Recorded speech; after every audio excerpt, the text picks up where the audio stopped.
to listen to us. We're starting with a bit of delay. We're still waiting one of the speakers, Svetlana Balanova, but I think that she will join us very soon. So, dear colleagues, today the subject of our discussion is sketches of the future, how to model scenarios and images of a prosperous tomorrow. Well, that is an internal subject. It's quite popular today. There are a lot of discussions around it, and it raises inevitably a lot of questions at the age of science and art and ideology.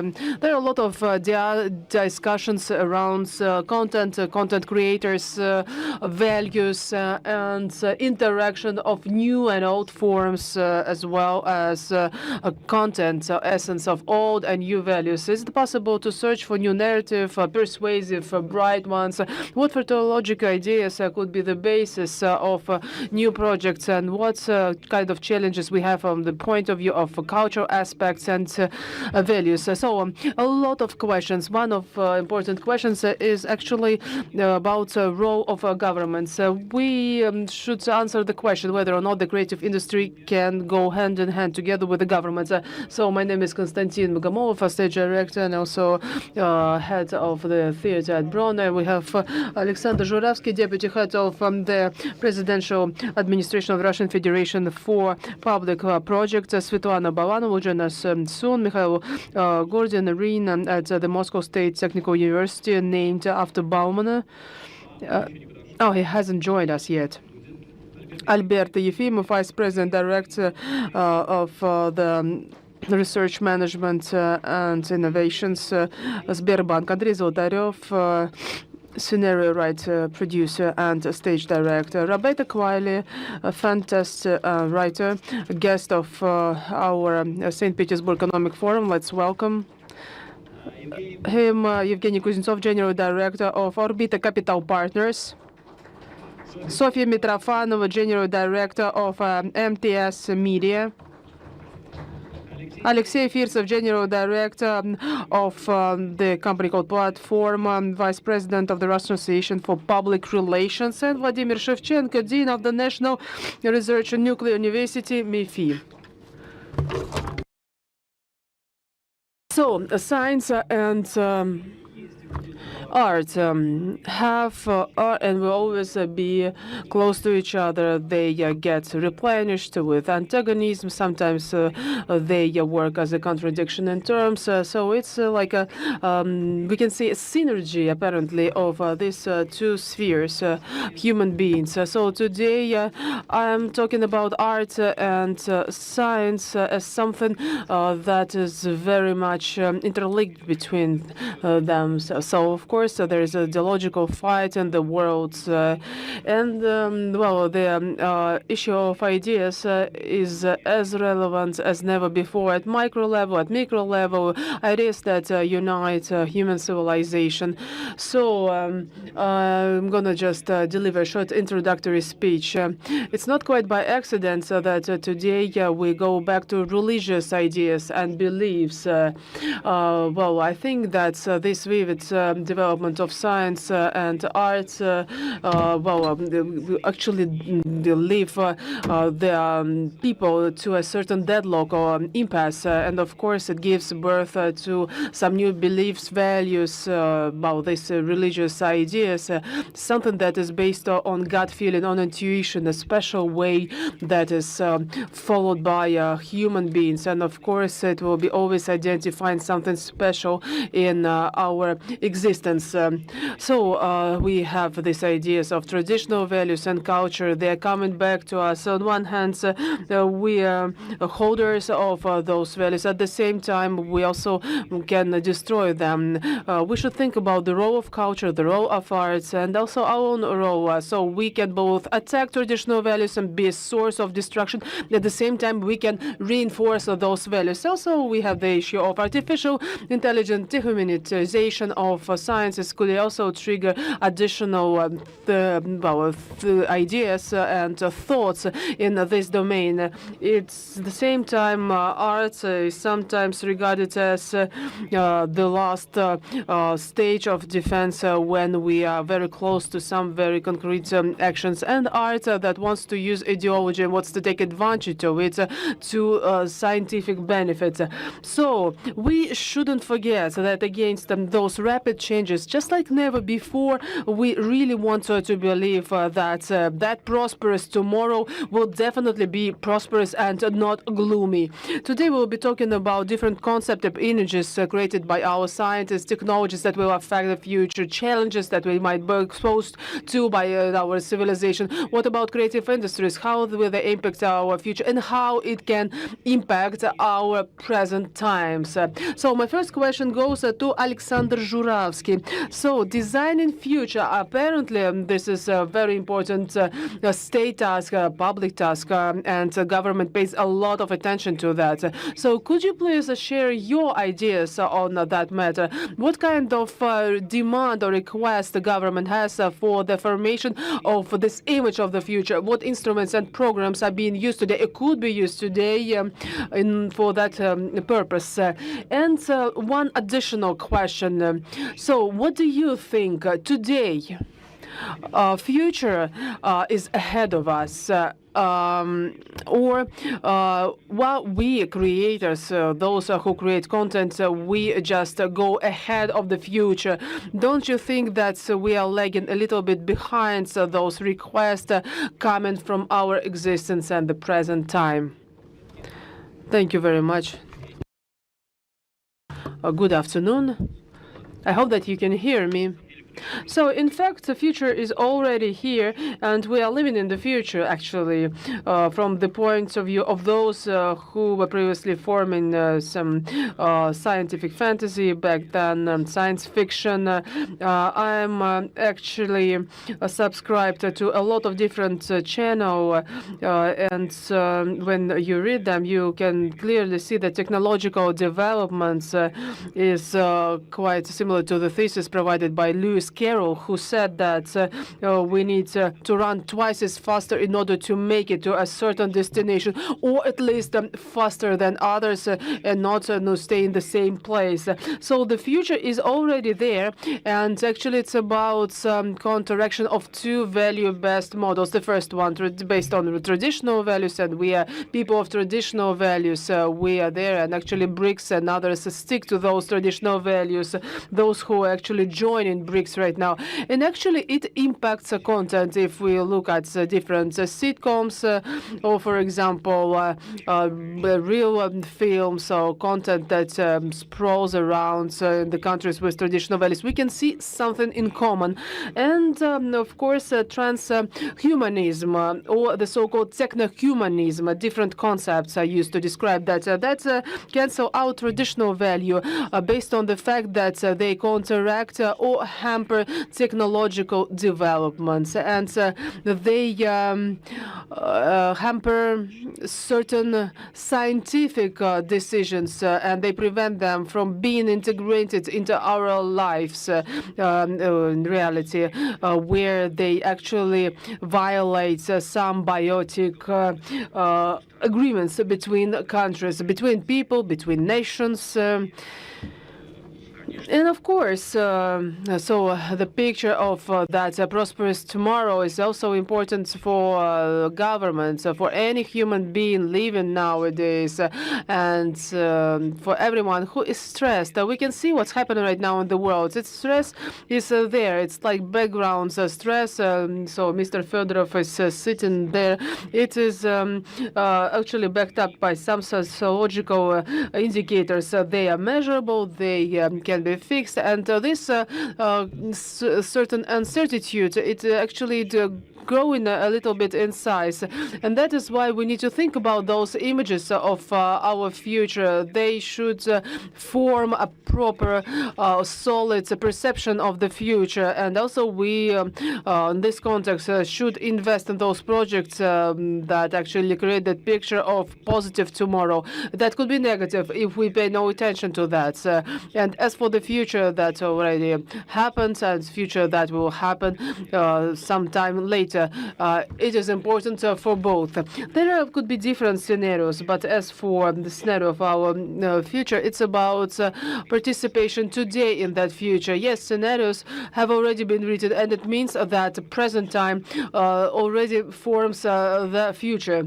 So, for example, microforums, that scenario with the dog. So that plot was repeated in Yugoslavia, which means that either American Hollywood writes a political scenario or someone else writes scenarios, political scenarios at a consulting company. So it doesn't matter. The most important thing that this link does exist and government invest into those projects. I talked to Sergei Lukyanenko. He worked with fantasy school, and one of the first subjects that was dedicated, that was covered by his school, was the image of the future of Russia in 50 years. And people working with fantasy, they published their work, but then the next step was just to understand the role of Russia 50 years down the road. So there was an exposition organized for that work. So we started to scale up present up to some future forms in different directions. And the last thing that I wanted to say, very important point, it's crucial to understand, for example, artificial intelligence, what direction it will go to. All futurologists, visionaries, American hours, they talk about artificial intelligence. Will it be serving us, or will we have to serve the artificial intelligence? We also should think about that. So you have touched upon a very interesting subject. Should we be a little bit afraid of the future? What kind of scenario can we program into people? So I have noted it many times, and only now I start thinking about that. Actually, all the content based in Hollywood, it programs quite a risky, dangerous future. It makes us think that in future human beings will be suppressed. So it means that we program some kind of scenario where machines take over human beings, and human beings they have to survive in a similarly technological but super cool future. At the same time, thinking about Soviet fantasy, for example, Гости из будущего or Guests from the Future, that was really brilliant. Prosperous, I mean, future for them. Of course, there was information about some space conquerors or pirates, but the main idea was that at the end of the day, this is a human being that takes over a machine. So Svetlana Balanova is a little bit late right now, general director of National Media Group, but I would like to look at a study that was organized by the National Media Group and dedicated to the subject. We can share it right now on the screen. Yes, that video.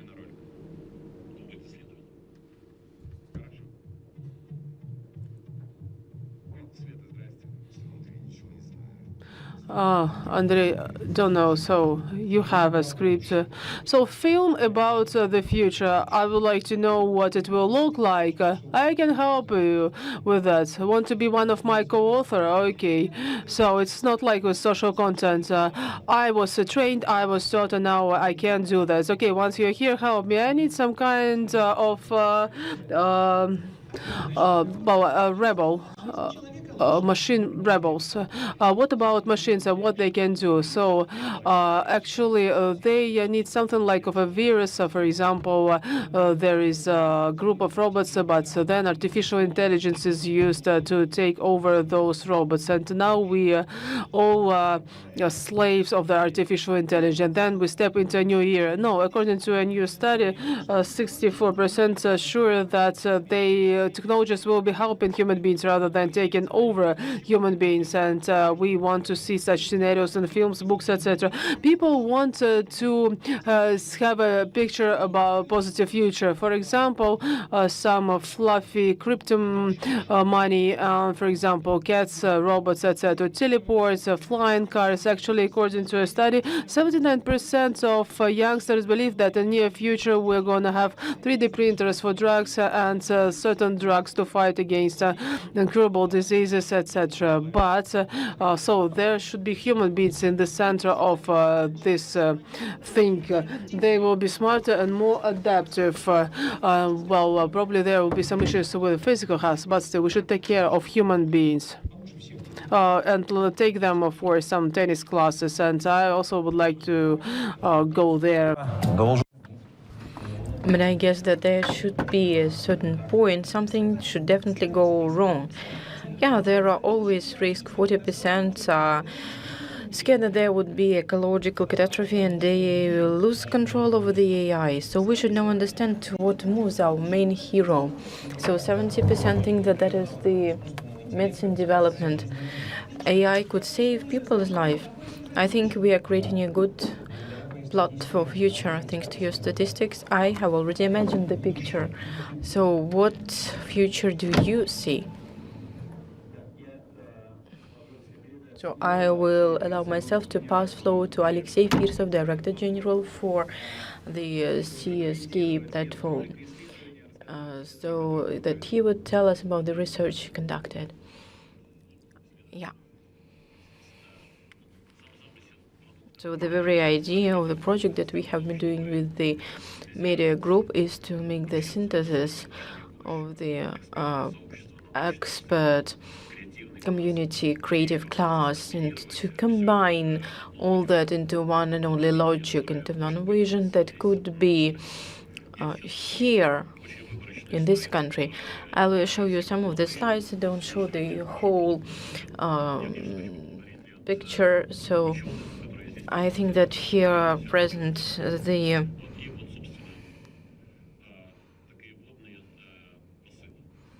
so actually, why should we discuss future?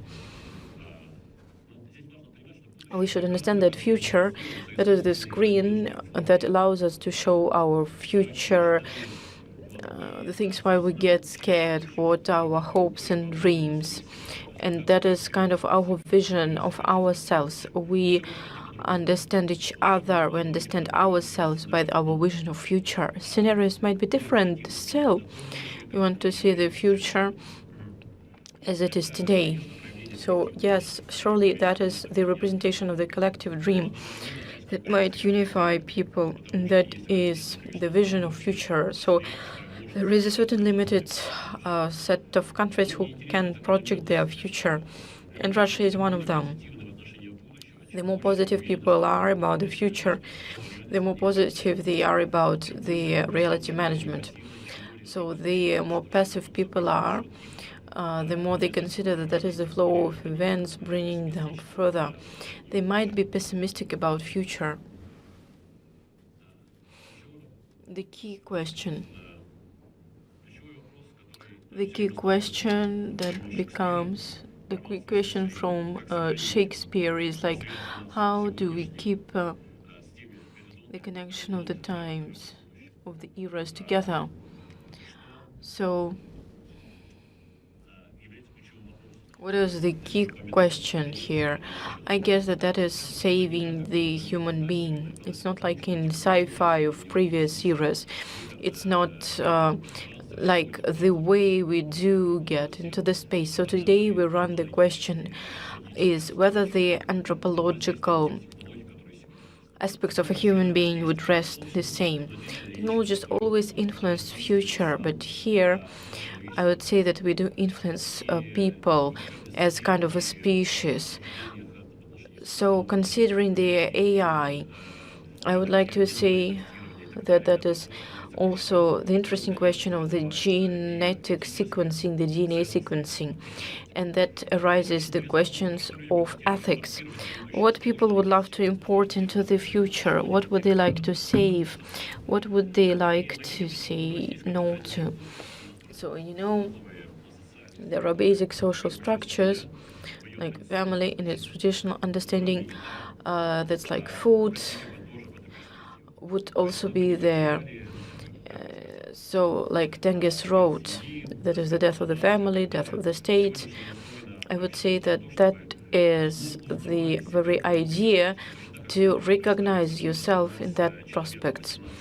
Just imagine yourself talking to a person from the 18th century to the 19th century. I guess that we would like to speak to our descendant in several centuries so that it would not be the other being at all. Surely we are conservative, we are a bit rigid. We understand that the future would change, that we would change the environment. There would be new ethic questions that would be connected to the fact that a person would lose its anthropogenic role and will have that ecosystem understanding. The education will change, of course, but people don't trust that much into democracies, and they think that the current regimes will change, really. What would be the man of the future? Surely that is the synthesis of the reflection of thinking through the innovations, which are inner or external. So a human being is very easy to be broken, but very mobile and strong at the same time. And there are qualities that makes us feel anxious and aware. Firstly, that is the speed of changes. That is also the risk of the development of the morals, of the values. So that would limit us. It would actually create the flow that will be out of control. We can see the teens now, children can't cope with this flow of data, and their psychiatry might be very fragile. It takes long to open the trends map. We can see that there would be a strong correlation within the key trends. How do they influence each other? So if we try to figure out all those key trends, so that is agility, adaptivity, those are transformations. And that's what Graph doesn't like. That is individualization, customization. So the society structure would become more complicated. There is also a counter demand. So that is the foundation that would limit it somehow. And those are anthropological risks. So future is the fight of different scenarios, of a positive and of a negative one. The positive one is reflected in art. So if we take a look at the global art, I would say that that is the domination of pessimistic scenarios. On the global level, we see different scenarios. It is about being optimistic. And so that might be the attitude, like what's close, what's not. There are 63% of people who think that in future we will see positive changes, and that is they share that growth, because the young are being more optimistic. And 71% thinks that that is something anthropological, which is at the center of our interests. Space is not that interesting. So what happens on Earth? What will drive us? And firstly, that is our work with the body. So that is AI who interests us. There is ecology that interests us. So that is what would happen. We have some of the ideas, like that is the city of the future, interiors of the future, and surely that is something what we call the liquid city. That is the agile city, the transforming city that is going up using new materials, who has a vertical green spaces, and that also comprises the use of air transport. But that is the city that can go deep down or undersea. That is a very beautiful image. It seems something unrealistic, but it shows that people are for big cities, close contacts. They are for urbanistics. And so what helps us?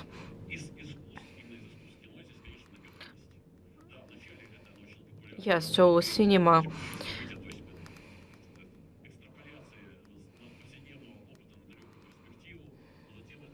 So that is the prospect. That might be still a film, and the cinema allows to give a complex understanding, to make people feel what it is like to live in the future, and to give the emotions about the future. Is it fear or is it hope?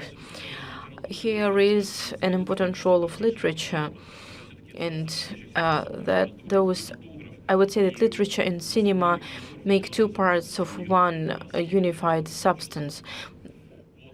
So I would like to say that future is formed also by the cinema. It is pessimistic, and those are the films that influence our future. That is the Black Mirror, Interstellar, or there might be the cases that are actually dedicated to a certain hero, but I would say that those films are quite pessimistic. And what is the demand of people? They want to shape the future image that would inspire them, that would make their vision more optimistic. 72% would like to see future scenarios as positive ones. There is also some basic profound art that gives us negative scenarios of future. Still, I would like to say that today we don't have the demand to show high tech.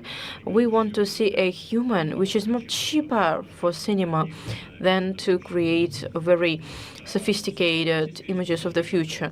So Russian art has a strong sci-fi foundation. It was shaping future rather an open possibility. That is a set of scenarios with several points, key points, where you have the right to choose. So it's not negative. So it starts the tradition that can be adapted and allows us to create a stream that would become the counter force for those pessimistic scenarios. So here are some key conclusions. People don't believe that future can be really analytically predicted.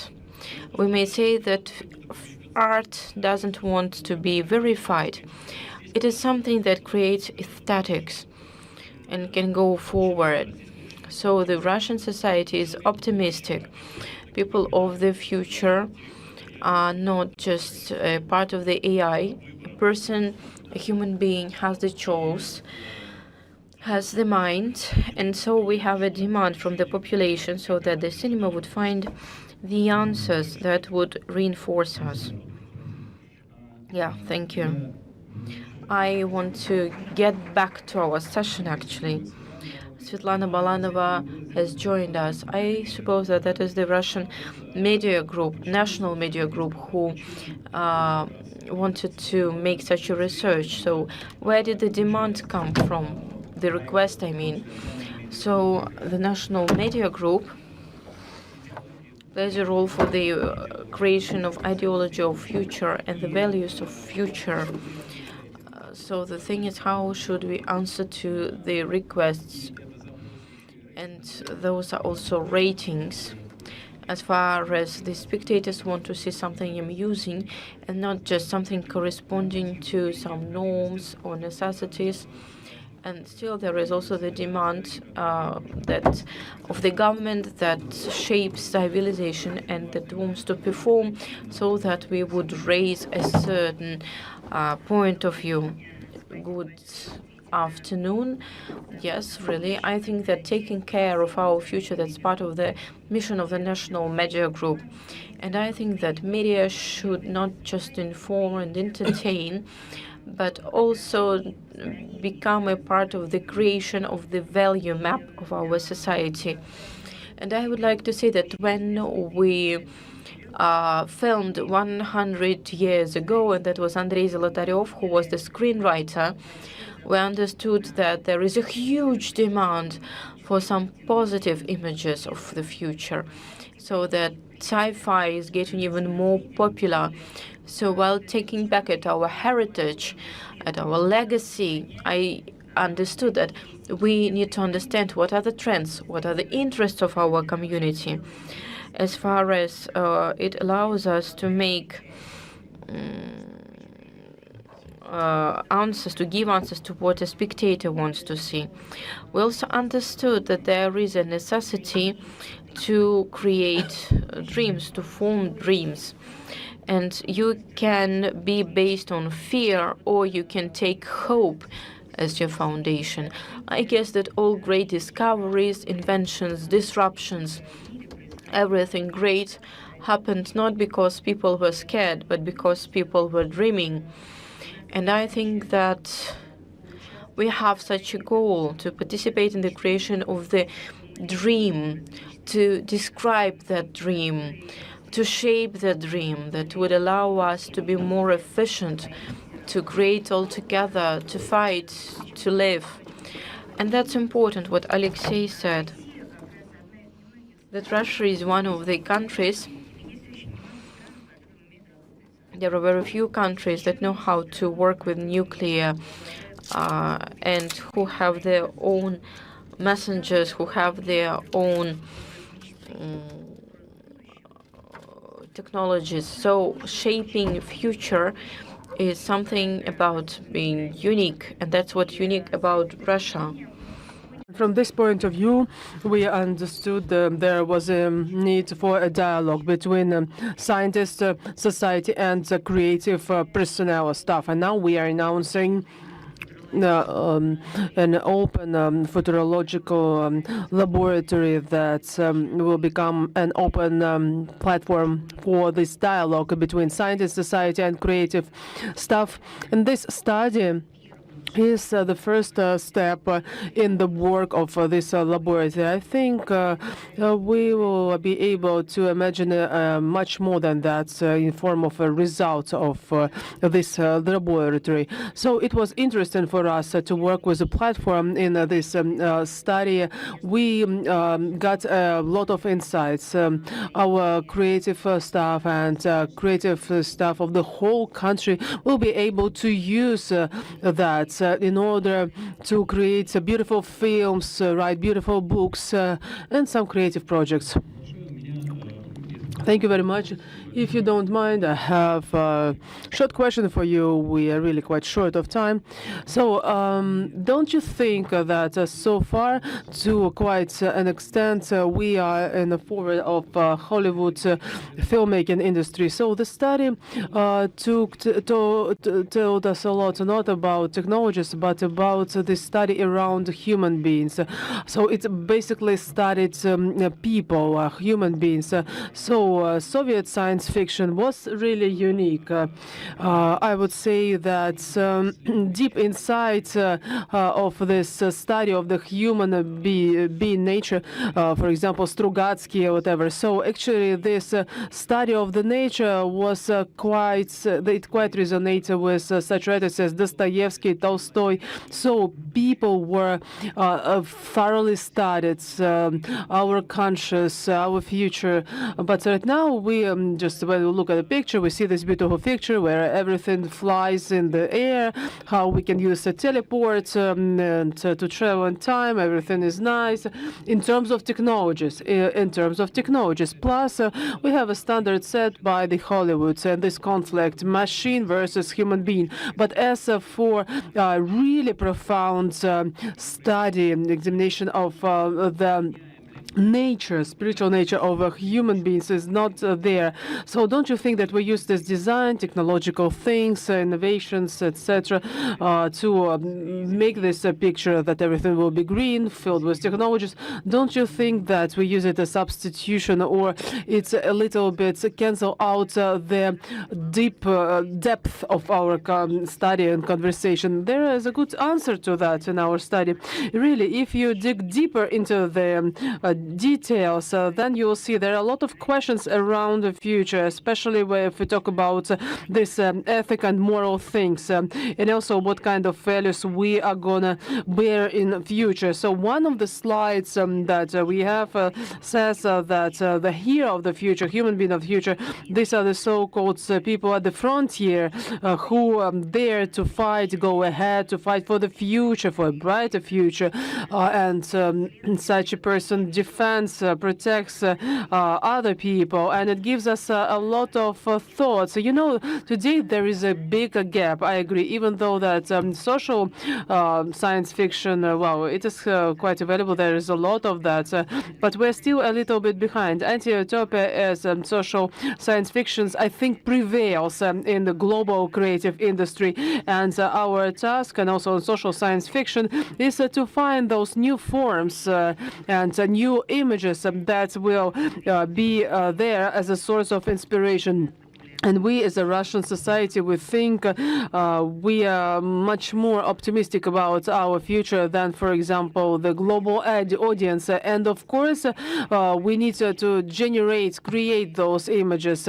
Andrei created some kind of cumulative hero or image of this creative person. But of course, our creative team will be studying very attentively this study because there are a lot of insights inside this stuff, and we already have a lot of science fictions written and created in that direction. So very interesting study indeed. Would be nice to find out more about that in more details. I think that is quite a rare thing when you really go deep inside this problem. I have a question for Vladimir Shevchenko, National Research Nuclear Institute, MIFI. So basically, we have just proceeded to the issue of humanization or dehumanization. So I have a question. In the study, we talk about technologies, how they work to the benefit of human being on net. So what out of the technologies will really affect our present and future? Maybe some of the technologies have so far been underestimated. They are not that covered in the science fiction, presented literature, and filmmaking industry. Thank you very much, Konstantin. I would like to say by something that you I've already mentioned. You remember that phrase, image of a prosperous tomorrow. Prosperous tomorrow, о прекрасное далеко in Russia. We still remember this phrase captured back in Soviet times from that popular film. So actually those images were created by communism. So you can think about Yefremov or etc. But as for that film, I think there were a lot of reference to that time that we lived in some time ago, but that combinations of fears, dreams, etc. It's an interesting paradox. So we're thinking about something nice and bright in future, but at the same time we are overwhelmed with fears. Actually, Raul or others, just think about them. So Armageddon, for example, I was also mesmerized by that work, where it was a fight of czars and planets. There will be a lot of divisions with 666 demons in each of them. And Vladimir Wolfovich Zhirinovsky, well, we all know them. So we liked to listen to him when he was alive. And now, no matter what happens, then, so back then, at the same time, he was very much criticized. But now, and everyone considered him to be a clown. And now when something happens, we go back to speeches delivered by him before he died. So we should remember that scientists, to a certain extent, they don't create anything. They just open something, discover something. So Onegin would not have appeared without Pushkin. But as for example, Einstein and what he discovered, we would have discovered that even all those things without him sooner or later. So that is the point. For example, think about Platonov. Think about some other prominent figures. So today the most important issue is the issue that was posed 1,000 years ago, 2,000 years ago. That's about death and life. Nothing more important than that. And just as usual, we have three ways to follow art through this belief and so, and also there is a way through the medicine, and also we can also choose the abyss, etc. So speaking about the medical side, yes, of course, we can regenerate cells and do all that, but still we have certain, let's say, constraints or restrictions. But these efforts to recreate life, to regenerate us, well, this is something that keeps this intrigue. I think that if we manage to do that, then the effect that will be incredible, not compared to anything more than just nuclear weapons. So basically, if you step into that divine thing related to God, this is something that is particular tricky. So, Mr. The next representative from Sberbank, Albert Yefimov, do you have the microphone? So inevitably we go back to the subject again and again. So this future and very much associated with danger, that probably we will lose something and machines will take over. So we have these fears, and we associate those fears with the future, and the future is conceived as a fight between the human beings and machine, or for example intrusion of the machines into our lives. Then we also have these ideas about people who get some parts of their bodies from machines and then gradually turns into these robots machines.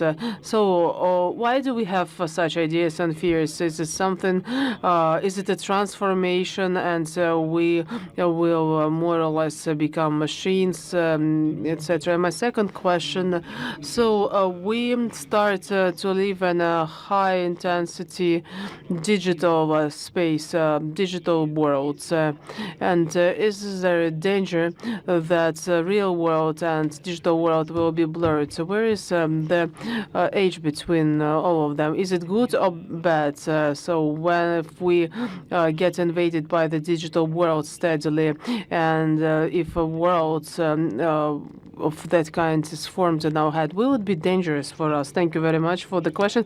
I think that's a very important one. But you see, first of all, I would like cover one thing that has been mentioned. Science never attacks values. Science only attacks prejudice. So that is the basic point. We are here because we have the science. We are alive thanks to science, and we have this discussion thanks to the science. And I think it's very important to actually highlight the right things. So what about all those keyboards and robots? So probably you can come up to me so that you can address the audience. Yes, of course, we will never turn into a keyboard, just like what is described by Konstantin. Yes, technologies penetrate us. We have, for example, cardio-stimulated technology aside us, and of course, but it's not about that. Why? Because, you know, cyborgization, it's like a science fiction trend, and I don't even think that it should be discussed or worth discussion, but something that is happening right now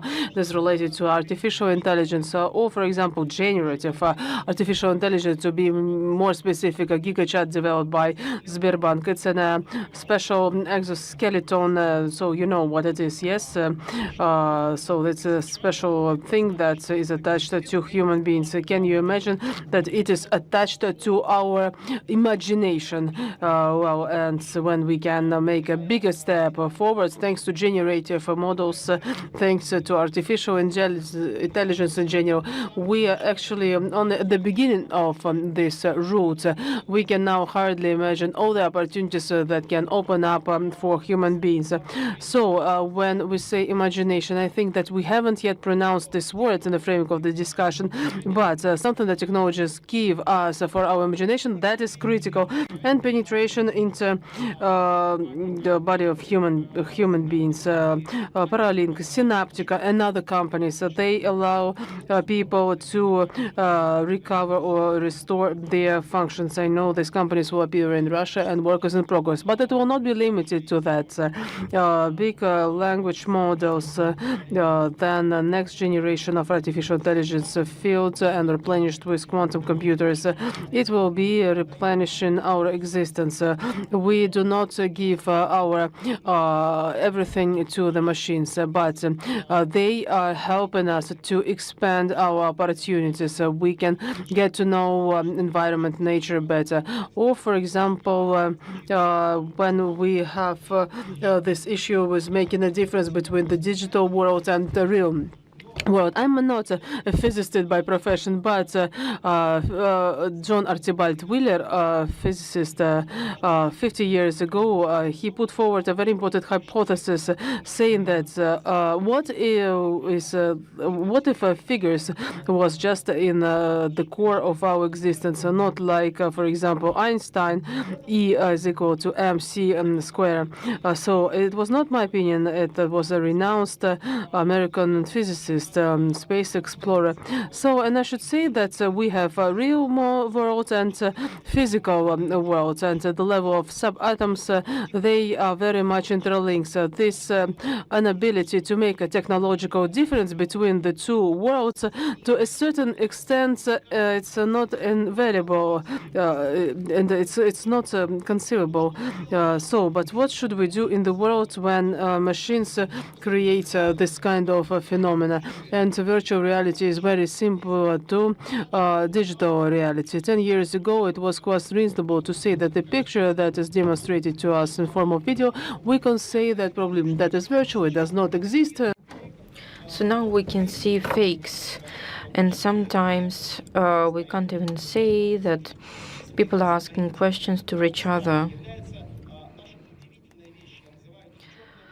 That's what I call the dark matter of culture. So that is the critical thinking, that is our cultural experience that helps us to stay within our reality. So that is the role. So it gets a real importance. There is a shift of these different worlds. Well, that is very interesting, and that is very interesting. I still will ask you, I'm sorry, but I have to do that. So the question is like, okay, so that is the exoskeleton for brain. So the research describes that we should be adaptive, and it should make life more complicated. So considering that, I will say that the exoskeleton can provoke the atrophy for the brain. So I suppose that there is a certain number of fast food of the supermarkets that is full of antibiotics. They do diminish the immune system of future generations. So actually, there is a universal product that can be consumed, and it becomes even more accessible, so anyone could use it. Like even a pupil at school can use the AI. So I think that we have, well, actually, not recently, we have been sitting with a guy, and they are saying that children asking questions and the AI gives you a summary, and he says that's great, you don't need to spend hours in the library. And I mean that sitting in the library for hours, whatever you call it, might not be needed. So that creates muscles for brain. And why do I mean it? That can be critical understanding, critical thinking. So can a human develop his or her critical thinking if the data is summed up and given to a person by a gigachat or an AI? You get used to get the data that is summarized, so you don't have that critical means. And so that is the tool that can be created by sitting at the library while you are reading books page by page. I also wanted to add something. Please read printed books and go to the library. That's important.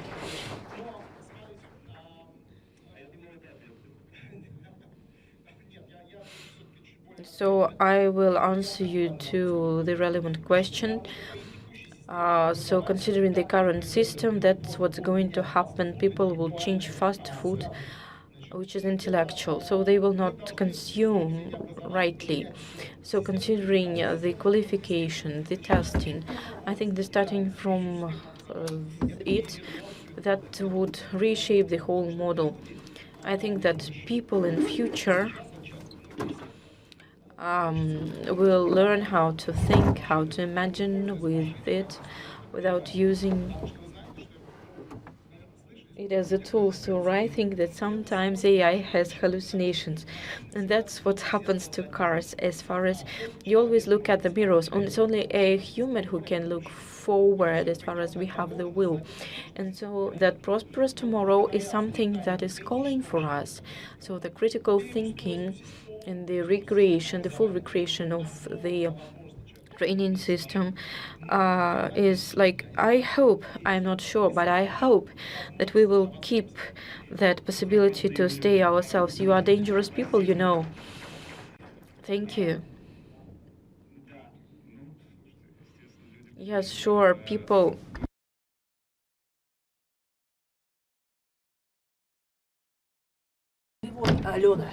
And so that arises the other question, coming to Evgeny. So the question is as follows. That is the Capital Partners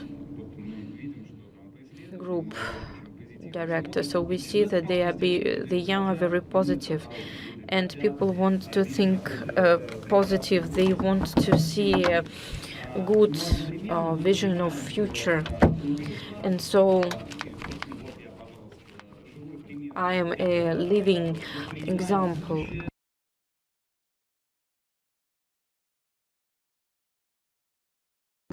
So that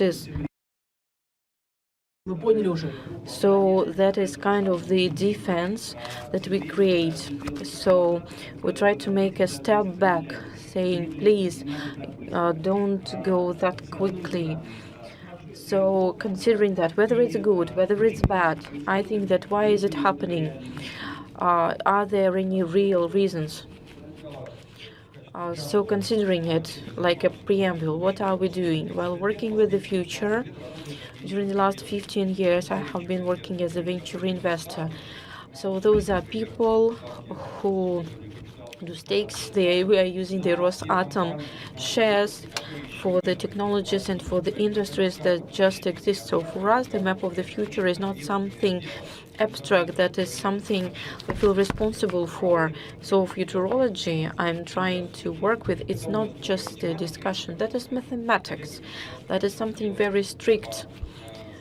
As far as we're using the formats which are brand new, and AI and ChatGPT gives me time, it allows me to be more efficient. So considering neurobiology, one of the structures the brain possesses, that is the worldview.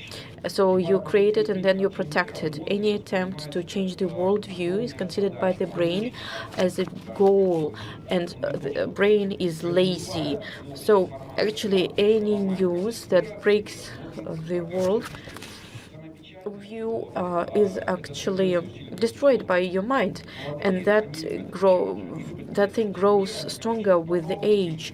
The younger you are, the more likely would you like to change something. So neurogenesis actually drives you, it gives you hormones, endorphins. But when you get older, you get tired of it. So the older the society is, the less it wants to change the reality. So actually, I work with business schools, and I think that it's complicated to explain people that the worldview they're getting used to is outdated. and it would bring us to the financial losses. And actually, I have been working in analysis and prediction of special use of AI, and I would say that it draws us to big problems as far as people go to the same wars, to the same battles, and that's where we lose. I think that we should be very responsible. That's the culture of our future shaping, and that is something that is a competence that is elaborated from a balance which is critical. We can't trust every fairy tale you are being told. So I guess that Albert is telling us about the balance within the critical thinking, so that we are all supposed to do that. So working without GPT chat is impossible. We should also shape balance in between understanding of how to do it and our strong belief that it is possible. So a paradox of the filter for the future is not a technological or financial problem. The main filter is society, which may not understand it, so it will not become its part. Yeah, thank you. That was an interesting comment. So I would like to address to Mr. Gordon, the president of the Bauman University. So I would like you to think about this topic. So what are technological solutions today are being studied? What is predictable? What could define the worldview? And actually, is there art, is there culture, is there media going and following the same roads that the science predicts, the science shows? Well, my answer will be short, I guess. My answer is for everyone working in the media. I think that cheap mobile energy is something that will be defined by a future that is in space, on Earth. That is something that would remodel the life of a human being. That is for calculations. That is a story which is underestimated. So what would be drawn? What would actually serve as a vehicle? That's a good question, as far as that is the energy source that could be reinvented. So considering the scenarios, the images of the prosperous tomorrow, we are a country of optimists, so our sci-fi is positive and optimistic because we want to dream positive, we want to dream big. So all those fairy tales and the images of the future are always optimistic and not negative. Still, we must stay in that dream so that it would not become bullshit, you know. That's a good saying, I guess. So actually, our Soviet films or books are actually studying a human being. When it becomes something crazy, it stops being interesting. And when it's not far from today, and we have a technological today, then you start believing in those tomorrow. You start believing into those relationships. And I guess I have a non-technological example. So I do go to the mountains. I do alpinism, and when you watch the film, you don't watch a film dedicated to it. There is no effect, there is no drama as far as they are not realistic. And there are some of the things that have been filmed by the professionals. There is relationship, there is real drama. The same thing is about sci-fi, so please stay within your dream. Yeah, thank you. Thank you. I guess that we will now pass to unimaginable crazy things. The next question is to Andrei Zolotaryov, a screenwriter. So why crazy things done? Okay, that is actually the question. How should we avoid something unrealistic, something crazy? So definitely there are two ways. Don't give professionals watch films about their profession, or don't make things more complicated. Or otherwise, should we concentrate on the human being, on what a human being is? So where is that line? Like when computer design is becoming more important than a human story. It happens often. Yeah, I can't but agree.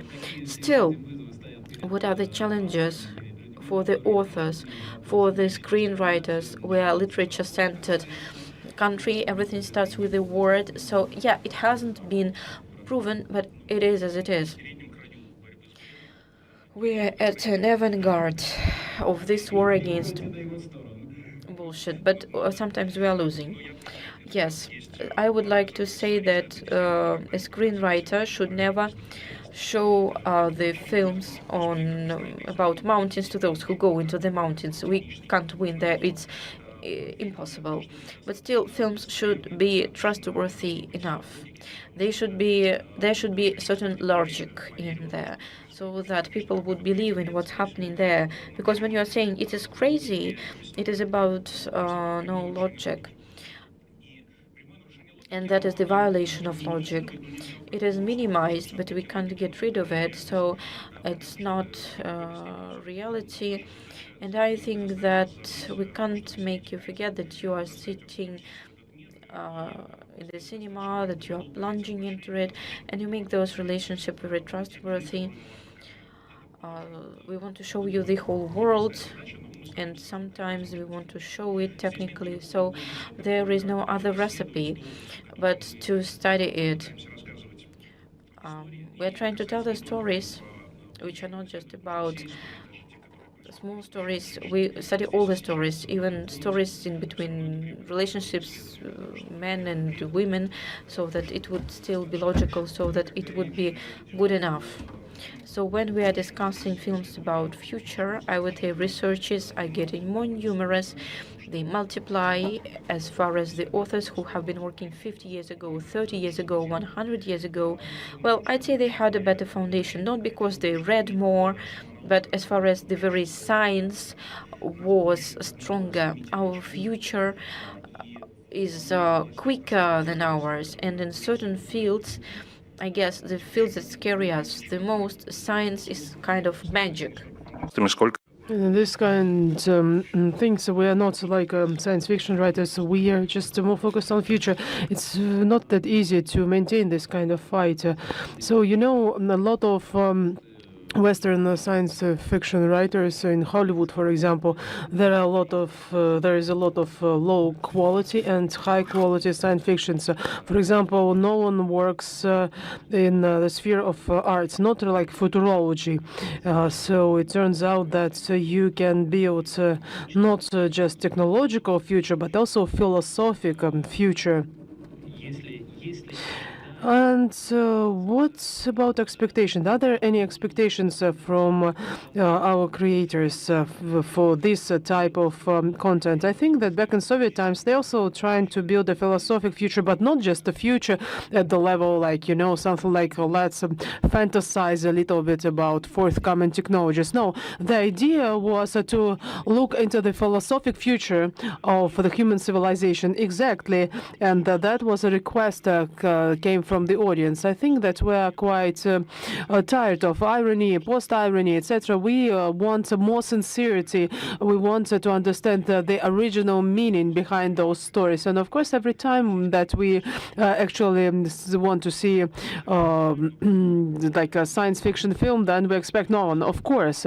So when will it be? Exactly. So we are steadily moving towards it. Yes, thank you very much. I have a question for Roberta Quaglia. So today, fantasizing about future, it can be seen everywhere. It's quite universal.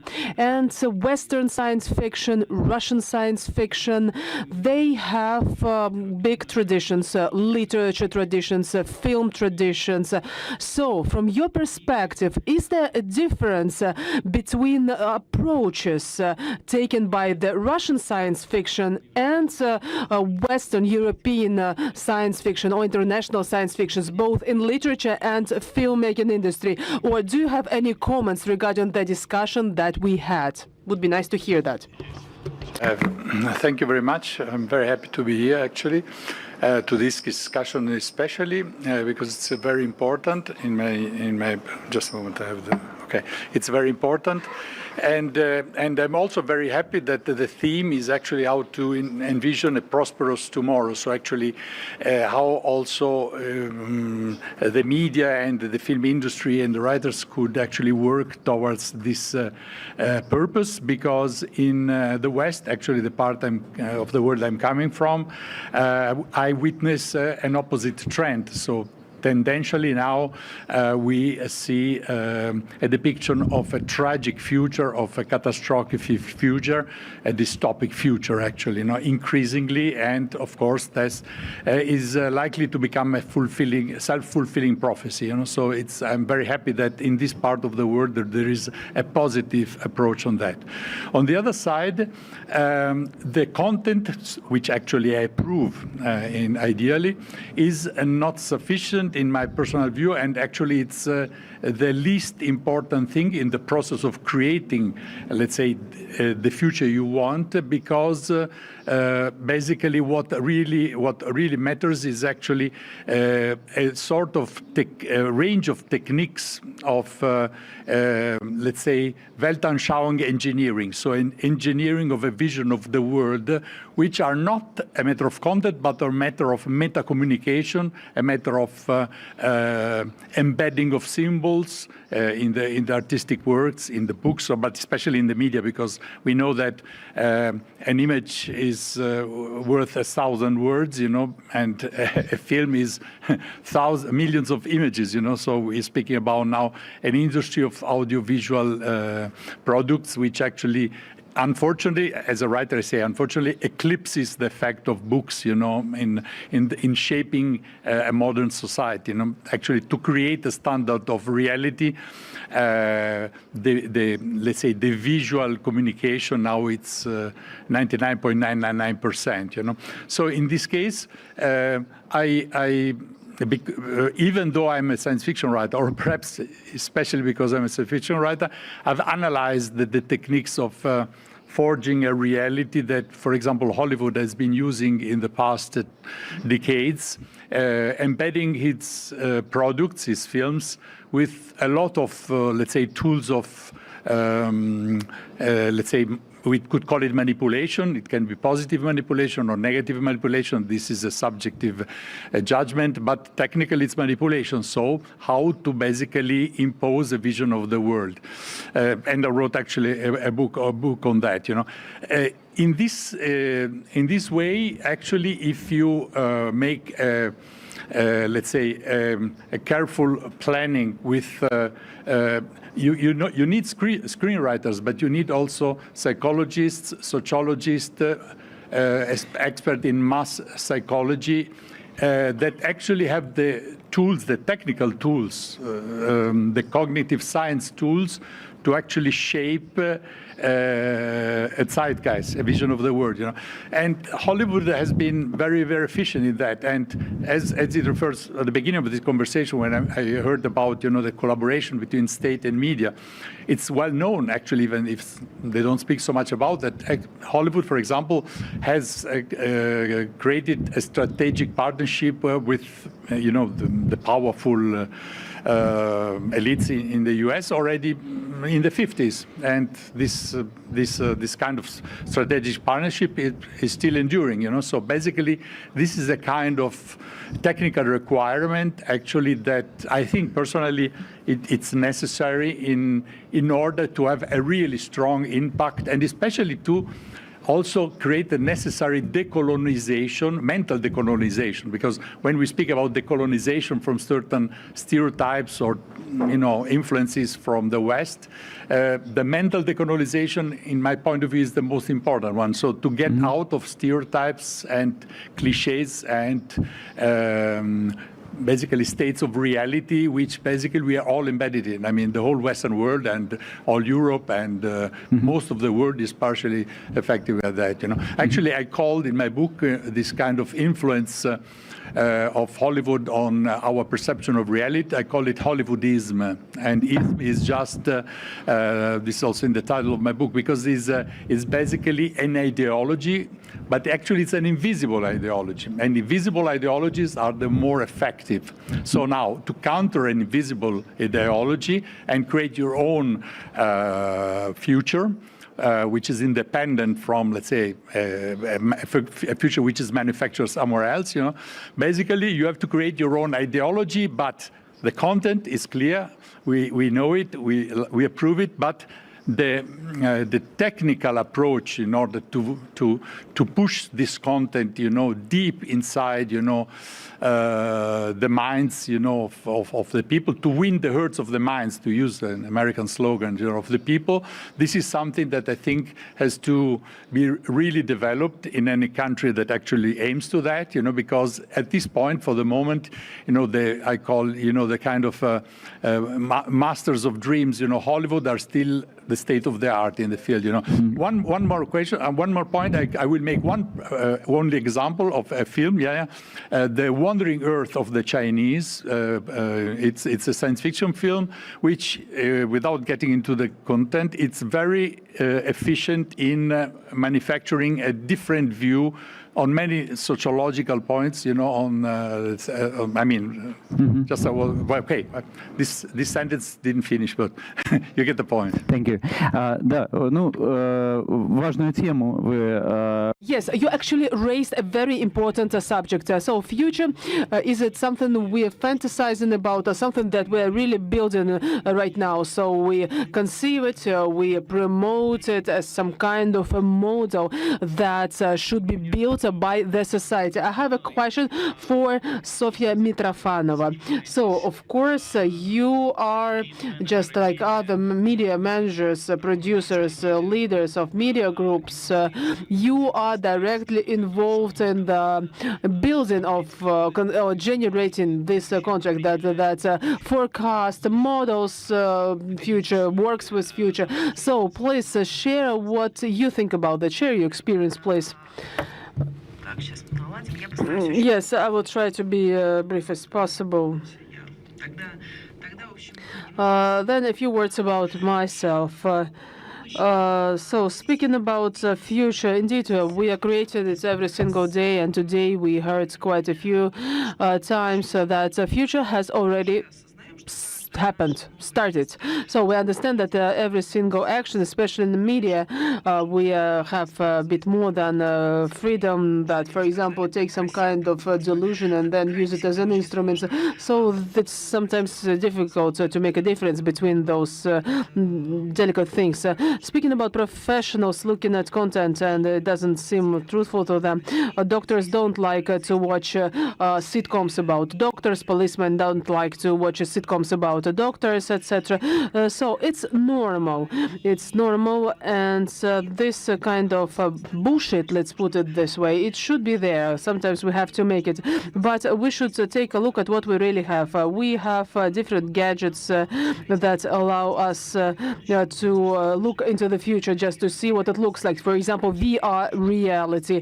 They're quite heavy, expensive gadgets, not very comfortable ones. So far, it hasn't been made a mass product, but inevitably, I should say that probably that's not going to be like a mass consumption. So, am I talking right now at the level of some kind of the bullshit, or is it correct? I will be talking at the level of content.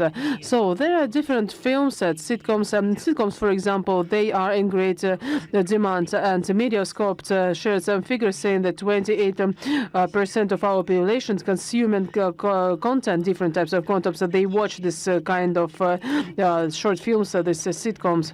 So this is a very understandable language. It can be easily understood, really. Well, what I mean to say that at the same time, we together with stage directors, producers, film directors, etc., we're trying to form it just to understand what the future holds for us. So it has already been said, but I'm not going to repeat it. I have a following question. What about the channels, platforms? What are they doing in order to start building this future today, as early as today? So it's all about content delivery. How can we reach out to users, create the most pleasant conditions for a user where he or she, or users, will want to watch your content? I think in this particular part we really advanced, made a real step forward. Right now, our colleagues from the markets and we as well at MTS Media, jointly with Telecom and MTS, we use artificial intelligence and ML models for working with the recommendation, so that the recommendation-based model can work in real time, not just algorithm, embedded algorithm that is calculated, but in real time.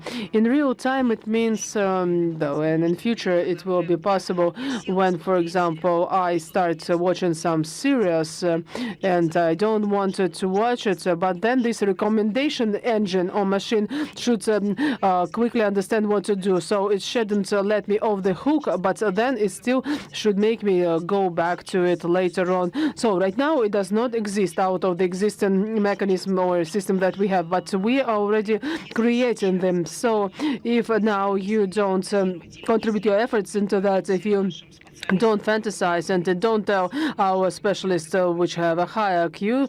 So because they have a higher IQ, apparently, sometimes I tell them, I want this thing, please create that for me. And I say, okay, come. They say, are you crazy? I say, come on, please do it for me. But I strongly believe in that. It's a real driving force. When you drive something, when you just share some, really sorry for this word, bullshit.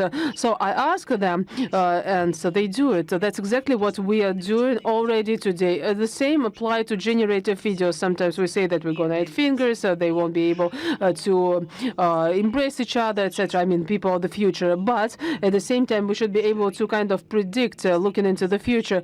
Otherwise, we won't advance in that direction. So we are focused on that.